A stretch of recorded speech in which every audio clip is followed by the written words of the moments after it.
3వ తారీఖు తెల్లవారుజామున 3 గంటల నుంచి 5:30 లోపల ఈ యొక్క సుందర దృశ్యాన్ని చూడండి. అంటే 2:30 కల్లా లేచి కాలకృత్యాదులు తీర్చుకొని ఆకాశం వైపుకి తూర్పు వైపున పరిశీలించి చూడండి, మీకు కనబడుతుంది. తదనంతరం మీరు ఇంట్లో చక్కగా ఆవు నేతితో దీపారాధన చేసి శివలింగానికి అభిషేకము నమశ్శంకరాయ నమశ్శంకరాయ నమశ్శంకరాయ అంటూ అభిషేకము చేసి అర్చన చేయండి. నైవేద్యముగా నూకలు లేని బియ్యాన్ని పాయసముగా చేసి నైవేద్యముగా పరమేశ్వరునికి సమర్పించండి చాలు. ఈరోజు మహా గొప్పదైనటువంటి విశేషం ఉన్నదండి.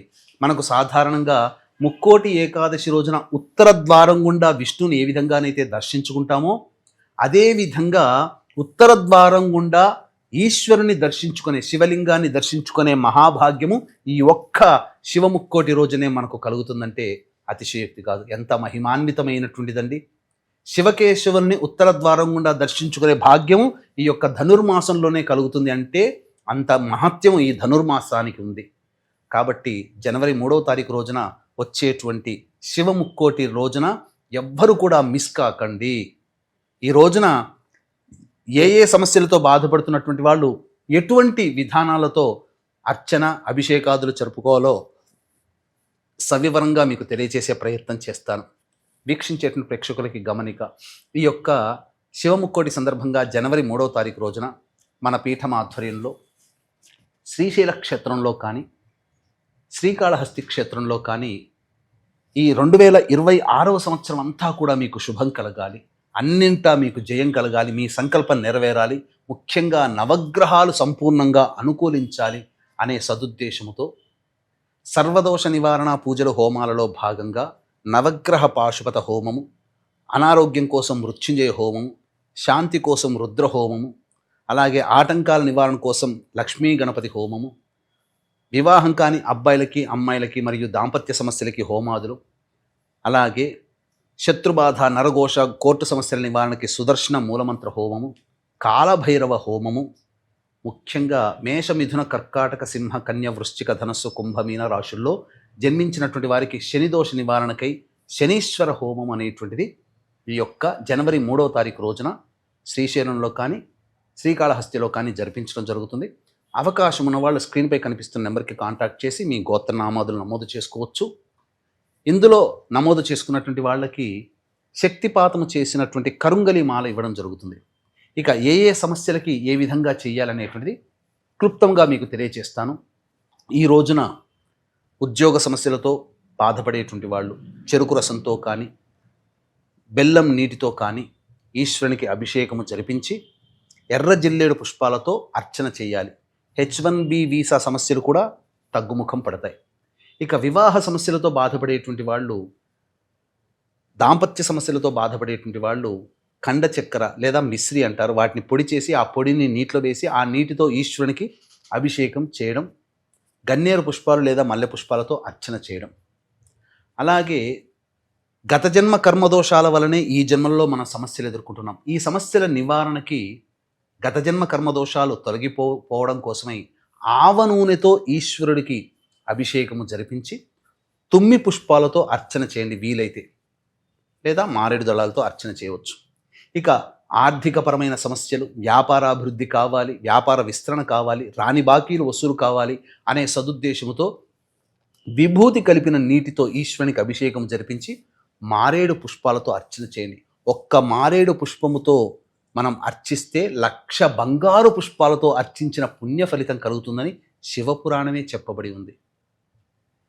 ఇక ప్రధానంగా మేష మిథున కర్కాటక సింహ కన్య వృశ్చిక ధనస్సు కుంభ మీన రాశుల్లో జన్మించినటువంటి వారికి, శని దశ అంతర్దశలు జరుగుతున్నటువంటి వాళ్ళకి శని బాధలు ఎక్కువగా ఉంటుంటాయి. కాబట్టి ఈ దోష నివారణార్థమై నవగ్రహాల చుట్టూ శివాయ నమః అంటూ 27 ప్రదక్షిణలు చేసి శివలింగానికి నల్ల నువ్వుల నూనెతో అభిషేకం చేయండి ఈ రోజున.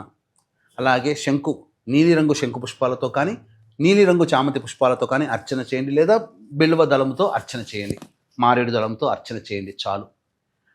అలాగే గత జన్మ కర్మదోషాలు తొలగిపోవడం కోసం ఇంతకుముందు చెప్పాను కదా, ఆవ నూనెతో ఖచ్చితంగా అభిషేకం చేయండి.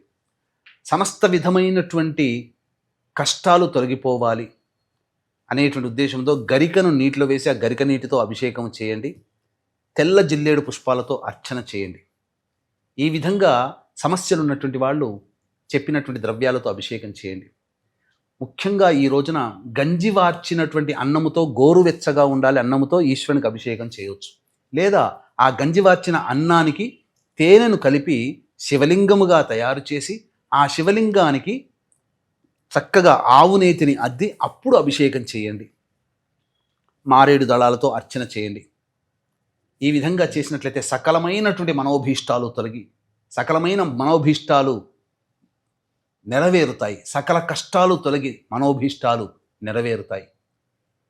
చాలామంది ఈ చేసినటువంటి ఆ అన్నముతో చేసినటువంటి శివలింగాన్ని ఏం చేయమంటారంటారు. దగ్గరలో నదిలో కానీ, సరస్సులో కానీ, సముద్రంలో కానీ, చెరువులో కానీ వేయవచ్చు, బావిలో కానీ వేయవచ్చు. ఏవి లేని వాళ్ళు ఒక బకెట్లో చక్కటి నీటిని తీసుకొని ఆ నీటిలో సాయంకాల ప్రదోషకాలంలో అర్చన చేసి నిమజ్జనం చేయవచ్చు. ఆ నీటిని ఎవరు తొక్కని ప్రదేశంలో వేస్తే సరిపోతుంది. ఆ నీటిని, అన్నాన్ని, లేదా ఆ యొక్క అభిషేకం చేసినటువంటిది మీరు చక్కగా ఎవరి తొక్కని ప్రదేశంలో వదిలిపెట్టినా చాలు, లేదా అగ్నికి ఆహుతి చేసినా చాలు. ఈ విధంగా మీరు ఈ శివముక్కోటి అని చెప్పబడేటువంటి జనవరి 3వ తారీఖు రోజున మిస్ చేసుకోకండి. ఈ రోజున చేసినటువంటి పుణ్య కార్యక్రమం అనతి కాలంలోనే మీ యొక్క సమస్యలను నివారణ చేస్తుంది. ఎంతటి ప్రభావవంతమైనదంటే ఈరోజు కోటి సోమవారాలలో ఈశ్వరునికి అభిషేకం చేస్తే ఎంతటి పుణ్య ఫలితం వస్తుందో అంతటి పుణ్య ఫలితం ఈ శివముక్కోటి రోజున వస్తుందని మనకు శాస్త్రం. సృష్టి స్థితి లయకారకాలలో లయకారకుడు పరమేశ్వరుడు కాబట్టి శివాజ్ఞ లేనిదే చీమైన కుట్టదు. ఈ కార్యక్రమం మీరు చూడాలన్నా, ఈ కార్యక్రమం చేయాలన్నా అది శివాజ్ఞ కాబోలు. అందుకే ఇంతటి గొప్పదైనటువంటి విషయం గురించి మీకు అందించాలి, ఆ సమాచారాన్ని అందించాలనే ఉత్సాహంతో మీకు చేరవేయడం జరిగింది. ఈ అవకాశాన్ని అందరూ సద్వినియోగపరచుకోండి. మీకు తెలిసిన బంధువులకి, స్నేహితులకి, హితులకి అందరికీ ఈ యొక్క విషయాన్ని చేరవేయండి. వారు చేసి పొందిన పుణ్యఫలంలో మీకు భగవంతుడు వాట ఇస్తాడు. అందులో సందేహమే లేదు. చక్కగా ఈ నియమాన్ని పాటించండి. అవకాశం ఉంటే ఈ రోజున మన పీఠమాధ్వర్యంలో శ్రీశైలంలో కానీ, శ్రీకాళహస్తిలో కానీ జరిగే సర్వదోష నివారణ పూజల హోమాల్లో గోత్ర నామాదులు నమోదు చేసుకొని శక్తిపాతం చేసినటువంటి కరుంగలి మాలను సొంతం చేసుకోవచ్చు. అలాగే మరొక ముఖ్యమైనటువంటి విషయం ఏంటంటే 2వ తారీఖు రోజున సాయంకాలం ప్రదోషకాల సమయంలో 7 గంటల నుంచి 8 గంటల మధ్య కాలంలో మృగశిర నక్షత్రం 4వ పాదం ఉంటుంది. ఇది అమ్మవారి నక్షత్రం.